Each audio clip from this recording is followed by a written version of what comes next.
Hey guys, welcome back to the channel. My name is Bajan. This is my account, SoCal Expeditions. In today's video, we're going to take a look at the Topo Topper's Rincon on my 2010 Tundra. It's a regular cab short bed, 5.7 liter. It's an awesome truck.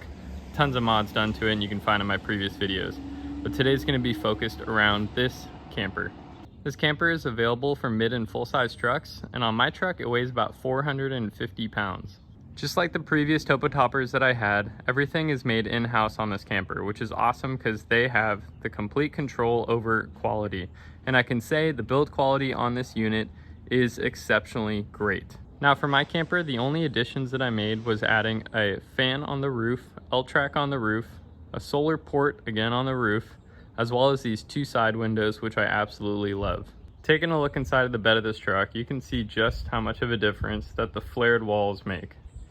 Even the entrance is bigger too, and overall the size gain is awesome. On my truck, the way it's attached is using 6 grade 8 bolts. There are already holes for the bed cap because there's clips in them, so it's just going through those holes and it's bolting everything together. This is my favorite way of mounting a camper. It's the most bulletproof, reliable, as well as you can use lock nuts on the bottom, which are nylon, and it will help keep that bolt from ever moving. The angle aluminum is also a nice touch to keep the camper from moving left and right while you're driving off-road. As I mentioned before, this is about 70 to 71 inches wide, but the tent material doesn't seem to overhang into the bed space nearly as much as wedge campers or the Mesa did, so that's a huge plus. Everything from the brackets to the latch assembly that catches the latch to the bottom gasket of this newly designed door, the build quality is great. I have nothing that I can point out on this entire camper that says there's a lack of build quality. Absolutely nothing. The only thing that I've noticed on this camper, which I may consider adding in the future, is some kind of rain guard to have this back window open and not have rain coming through that gap and then dripping down onto the tailgate. That is it. Everything else is impeccable from the factory. So we're gonna go ahead now and undo the 4 latches, 2 on each side, to pop open the camper, and I'm going to show you the technique to getting this thing open.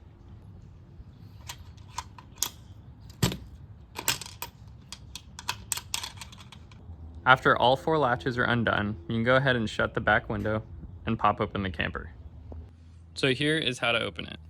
Grab the handle and push up just like that. Once you get to this point, we have to go undo the front strap to release the front so that the struts can lift the camper the rest of the way. So let's go ahead and jump inside the bed, and I can show you exactly where that front strap is. It will be located in the very front right there, and there's 2 ways of getting to it. The first is sliding the panels back and making sure that the mattress is unbuckled so you can get clearance to be up in that overhang section. Or the second is to jump up on the mattress itself and just shimmy your way up to the front. If you decide to scoot the mattress platforms back as well as the mattresses, this will be the entrance that you'll have, and you can come right up over here up to the bar.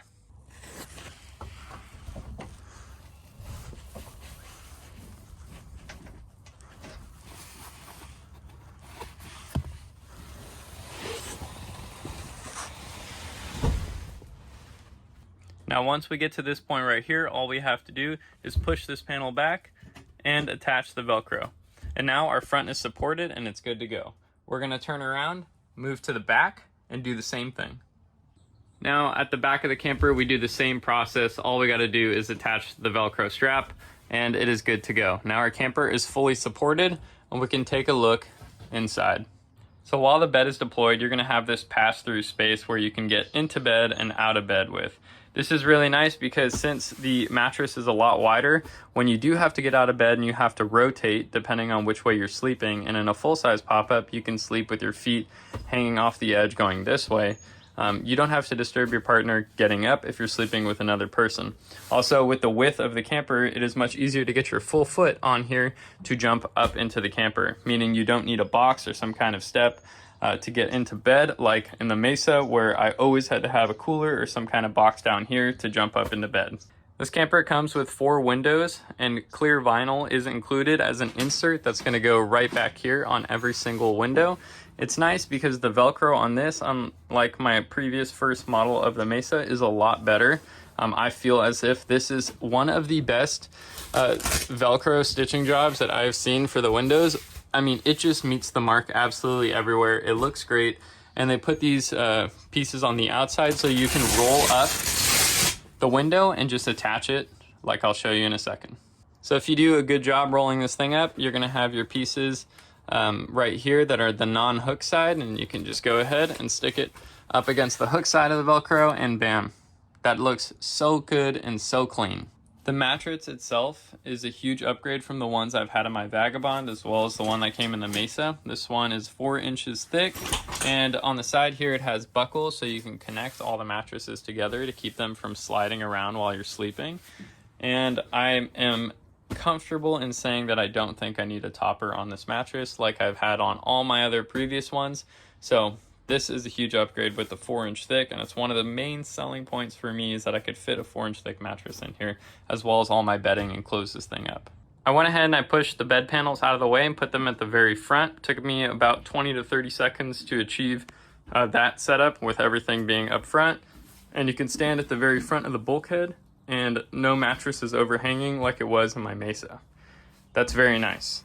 They also have options to have molly panels on the front and the sides.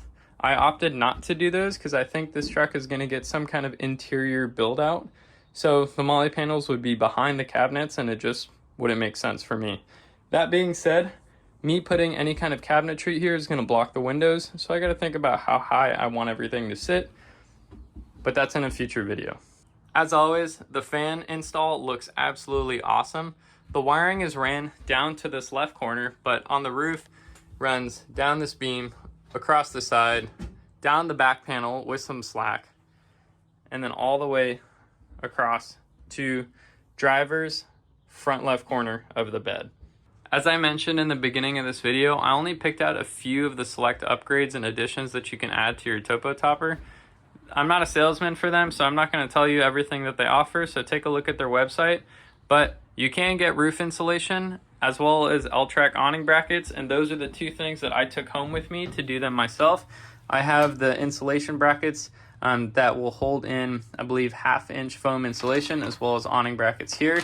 My thought on this is that the awning brackets, they got a lot of parts to them, and I'm sure it's not that much work, but if I had the extra $600, I probably would have just had them install it.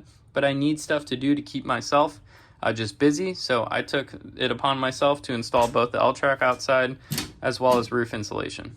It's also a good time to note that you have some kind of instruction sheet for taking care of this unit.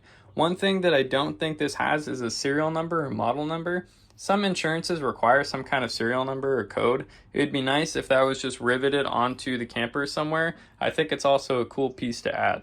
So that's really going to be it for inside of the bed. Everything looks great, as I mentioned. So let's take a look on the outside and just see what it looks like popped up.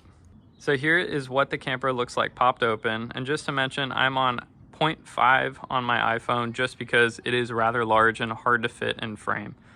But you have this black nylon cord, or maybe bungee cord, elastic cord, around the entire camper that's just holding it together. So when you go ahead and fold down the very front, it will suck in the extra tent material and keep it from getting pinched in the camper while you're closing it. So who is this camper for? Well, I think if you're shopping for something like a Tune camper or a 4-wheel camper or an overland camper, you may want to take a look at this one. And I would recommend seeing one in person before making your decision on any camper. You're more than welcome, if you're in SoCal, to send me a message and I can show this one off to you. Or you can stop by Topo Toppers in Ventura, California, and take a look at their showroom as well as their production floor, where you can get a better idea of the build quality that they can achieve through just processing and manufacturing everything in-house. Now, I've seen a lot of campers in person, and this one would be my recommendation. If you're searching for something that's this wide and you can get to California to pick one up yourself, then I just have no problems recommending the Topo Toppers. For me, this is my ultimate dream camper coming from the Wedge ones. It's huge, it is much bigger than that one, the weight isn't that much higher, and the full pop-up makes me never want to go back to a Wedge again. I'm thankful that this one's on my truck. Now let me go ahead and show you guys how to close this camper, just so you have an idea if this is something that you're able to do yourself. The first step is closing all the windows and making sure that they're up. I also like to take the time to go ahead and undo this back Velcro just because it's easy to forget about it.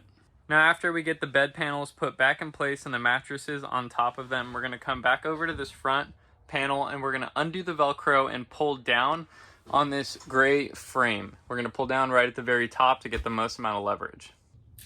Undo this strap and then begin to pull down. It's important to note you want to make sure that your strap is kind of routed this way already, so you can go ahead and attach it onto this piece once it's fully compressed all the way down. I'll show you guys what that looks like. So again, we're going to come here, we're going to grab this front strap, bring it as far down as we can get it, and this does take some power. So if I mention having to use some effort, it will take effort to get it down. Once we get it to about this point, we can go ahead and attach the strap onto the other side. So again, we have the strap from this side where it's hard mounted, and we pulled down on this entire support on the very front right here, got the roof down to about this height, and then we attached it around the bolt right there. Now everything is held together and the front can't go back up, as well as the strap on the exterior of the tent is pulling in all the extra material, so that way nothing's getting pinched in that front corner. Now we're at the rear, standing on the tailgate. We're gonna go ahead and pull the rest of the roof down. I would use two hands on this. What you're trying to achieve here is the front struts being compressed all the way first, and then the rear. You wanna make sure the front's down and the roof isn't just leaning over to one side. So you're gonna get to a point like this where the front is down and now you're just holding it using your arm as a brace on the handle and keeping the rear from closing fully. At this time, you wanna switch hands and check the sides to make sure that no tent material is gonna get pinched on both sides, and then you can go ahead and close the rest of the roof. At this point, it is heavy. So if you're a bit smaller of an individual, this will take some work and some technique to get down, but don't be discouraged. Everybody can do it. You just need to understand the right process for yourself. Now, once we get the roof all closed up like I have here and made sure that there's no tent material getting caught on the sides, we can go ahead and redo the 4 latches and then put the carabiners back to keep the latches from opening. Unlike the Mesa, this one can lift in the front, so it's important to make sure those carabiners are on there, as well as the latches are pretty tight from the get-go. You don't want them to be loose like I had in my Mesa video. You want them to be a little bit more tight to compress the gasket, as well as just keep the roof lid down. So that's going to be it for the video on the Topo Toppers Rincon on my 2010 Tundra. If you guys have any questions, feel free to drop them below in the comment section. I'll get back to you. Subscribe to see some future videos building out this camper, doing some modifications, as well as a whole interior setup. This thing's awesome and I'm stoked to have it on my truck. Take care, keep on camping, and I'll see you guys in the next one.